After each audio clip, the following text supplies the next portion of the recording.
Kaleshwaram commission విచారణ గడువును తెలంగాణ ప్రభుత్వం పొడిగించింది. విచారణ గడువును మరో 2 నెలలు పెంచింది. జూలై 31 వరకు పొడిగిస్తూ తెలంగాణ ప్రభుత్వం ఉత్తర్వులు జారీ చేసింది.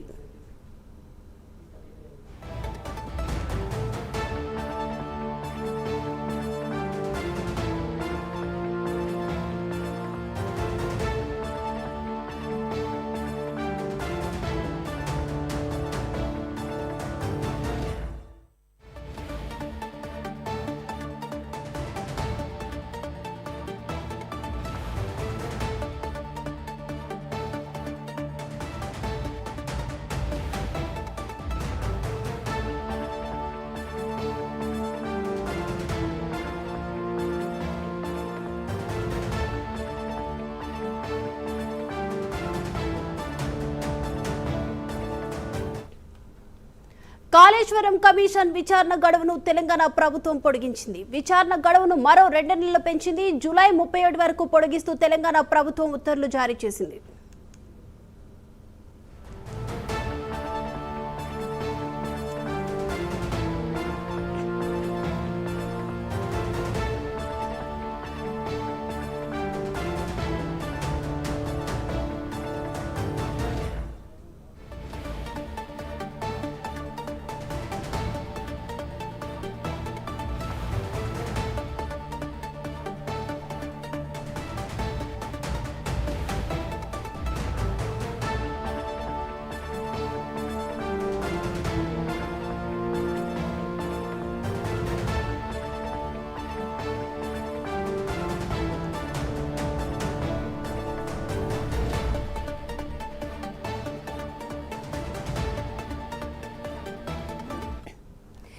కాళేశ్వరం కమిషన్ విచారణ గడువును తెలంగాణ ప్రభుత్వం 2 నెలలు పెంచింది. జూలై 31 వరకు పొడిగిస్తూ కూడా తెలంగాణ ప్రభుత్వం ఉత్తర్వులు జారీ చేసింది. ఈ అంశానికి సంబంధించి ఓవరాల్ అప్డేట్స్ అందించడానికి మా ప్రతినిధి అజీం సిద్ధంగా ఉన్నారు. అజీం, కాళేశ్వరం కమిషన్ సంబంధించి విచారణ చివరి దశకు చేరిందని చెప్పి కూడా ఏదైతే ఇటీవల వార్తలు వినిపించాయి, నెలలో ఏదైతే కమిషన్ ప్రభుత్వానికి నివేదిక ఇవ్వనని కూడా వార్తలు వినిపించాయి. కానీ ఏదైతే కమిషన్ మరో 2 నెలలు గడువు కోరినట్టు కూడా తెలుస్తుంది. ఈ నేపథ్యంలో తెలంగాణ ప్రభుత్వం ఏదైతే 2 నెలలు గడువు పెంచుతూ ఏదైతే ఉత్తర్వు కూడా జారీ చేసింది. అయితే కమిషన్ మరికొందరిని విచారణ చేయాలని చెప్పి కూడా భావిస్తున్నట్టు మనకు తెలుస్తుంది. అయితే గత ప్రభుత్వంలో ఎవరైతే రిటైర్డ్ ఇంజనీర్స్ ఉన్నారో, అలాగే ఈఎన్సీ అధికారులు ఎవరైతే పనిచేస్తున్నారో, అదే సంస్థలకు సంబంధించి ఏదైతే అన్నారం, మేడిగడ్డ, అలాగే సుందిల్లా బ్యారేజ్ నిర్మాణ సమయంలో ఉన్నటువంటి సంస్థలు, అక్కడ ఉన్నటువంటి పనిచేసిన వారు ఎవరైతే ఉన్నారో అధికారులు, వారందరినీ కూడా మరోసారి విచారణ చేసి వారి దగ్గర నుంచి అఫిడవిట్ తీసుకోవాలని చెప్పి కూడా ఏదైతే కమిషన్ భావిస్తున్నట్టు తెలుస్తుంది. దీంతో పాటు కూడా ఏదైతే ఇప్పటికే ఏదైతే ఎన్డీఎస్సీ రిపోర్ట్ ఇచ్చింది, సో విజిలెన్స్ రిపోర్ట్ ఇచ్చింది, కాగ్ రిపోర్ట్ ఇచ్చింది, ఈ 3 నివేదికలను కూడా పూర్తిగా స్టడీ చేసి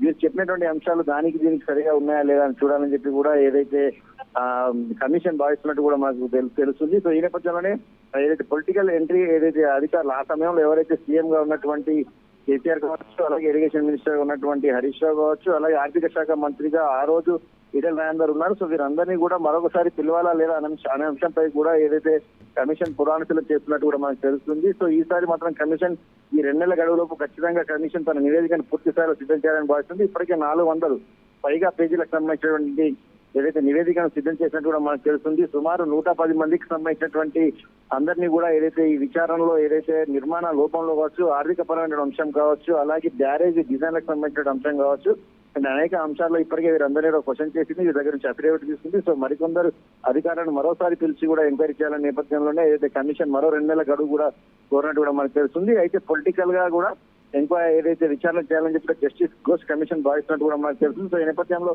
మాజీ సీఎం అయినటువంటి కేసీఆర్, మాజీ మంత్రులు ఉన్నటువంటి ఈటెల రాజేందర్, హరీష్ రావు కూడా పిలిచే అవకాశం ఉన్నట్టు కూడా ఏదైతే మనకైతే వార్తలు వినిపిస్తున్నది. Right, thank you Azeem.